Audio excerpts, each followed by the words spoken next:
আলোচনা চলে এই মাহফিলে চতুর্দিকে নুরুল সৃষ্টি বিস্তার জমাতে বেষ্টন করিলেন। সরাসরি আরশে আল্লাহ তাকে এই মাহফিল ওয়ালাদের উপরে রহমত বরকত পাতিনা শান্তি বর্ষিত ইত্যাদি এবং ওইদল বন্দারে নিয়ে আল্লাহ রাব্বুল আলামিন নুরুল সৃষ্টি বিস্তার জমাতে আলোচনা করেন। সুবহানাল্লাহ। যদিও আমরা সংখ্যা কম, কিন্তু আল্লাহর দরবারে কতটুকু দামি। এরারে লইয়া ইসলামগুলোর দরবারও আল্লাহ আলোচনা করেন। কি আলোচনা করেন? ইমাম বুখারী রহমাতুল্লাহ বুখারী শরীফ 26 নম্বর পড়া কিতাবুর রিকাব, এই কিতাবের আগের পৃষ্ঠাতে আনছেন লম্বা হাদিস। এই জমিনের মধ্যে একদল ফেরেশতা ইন্না লিল্লাহি মালাইকাতান সাইয়াহিন, এই জমিনের মধ্যে আল্লাহ রাব্বুল আলামিন একদল ফেরেশতা পাঠায় সারা দিনেরা ঘুরান ঘুরিয়ে হারিয়ে যখন আল্লাহর জিকির ফিকির করেনেওয়ালা কোনো দল আসেনি। আল্লাহর বন্দেগান এখন আল্লাহর ইবাদতের মধ্যে কে কোনভাবে কিভাবে কোন জায়গার মধ্যে ইবাদত করতে আসেন এগুলা এরা ঘুরাইয়া ফিরাইয়া আর দেখতে থাকুন। তো আসরের যে নামাজটা টাইমটা এই টাইমে দুইজন ফেরেশতা একত্রিত হন। রাত্রের ফেরেশতা এবং দিনের ফেরেশতা দুইজন ফেরেশতা এটার মধ্যে একত্রিত হন। এই কারণে এই টাইমটার বড় মূল্য। আজকে যে আমরা আসর নামাজ পড়লাম, আমরা কতটুকু লাভবান হইলাম। বুখারী শরীফের রওয়ায়াত আল্লাহ রাসূল ফরমান মান সাল্লাল বারদাইন দাখালাল জান্নাহ, মান সাল্লাল বারদাইন দাখালাল জান্নাহ। ঠান্ডা দুই নামাজ যারা আদায় করলো এরা যেমন বেহেশতে দাখিল হয়ে গেলাম। সুবহানাল্লাহ। হাফিজ ইমাদউদ্দিন ইবনে কাসির, হাফিজ বদরুদ্দিন আইনি রহমতুল্লাহ আলাইহি উমদাতুল কারি শরহুল বুখারী, হাফিজ ইবনে হাসান আসকালানী রহমতুল্লাহ আলাইহি ফাতহুল বারী শরহুল বুখারীর মধ্যে এই হাদিসের তওজীহাত বয়ান করতে গিয়ে ফরমান এই ঠান্ডার নামাজের উদ্দেশ্য হল আসরের নামাজ এবং ফজরের নামাজ। এই ঠান্ডা আসরের পর থেকে আস্তে আস্তে আরম্ভ হয়ে যায় আর ফজরও ঠান্ডাতে হইবারে নিঝুম ঠান্ডার সময়। এই দুই টাইম বড় টাইম, আসরের টাইম এই হাটে মাঠে বাজারে ঘাটে মানুষ থাকুন, ব্যবসায়ী ব্যবসার মধ্যে থাকুন, মা বোন যখন রান্না বান্নার কাজে থাকুন, গরুর বিভিন্ন জায়গা মেলা থাকুন, এই জামেলার সময় নামাজটা আদায় করা কঠিন।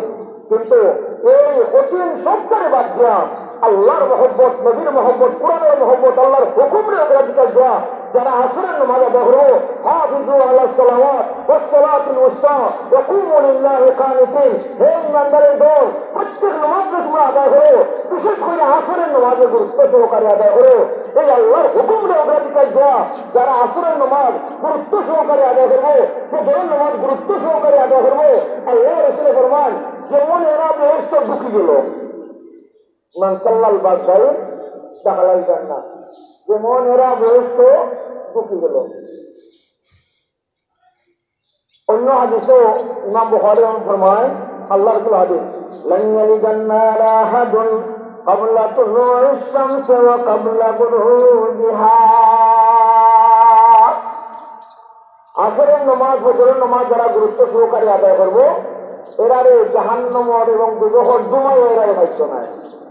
জাহান্নামের আগুন তো দূর করে দুমায় এরারে পাইছ না। এই দুই নামাজ যারা কঠিন সময় যারা আদায় করবো তাহলে বাকি তিন নামাজ আদায় করার সহজ, এই সময় ঝামেলা নাই। এই সময় তো তিন নামাজ এরা আদায় করবো না করবা।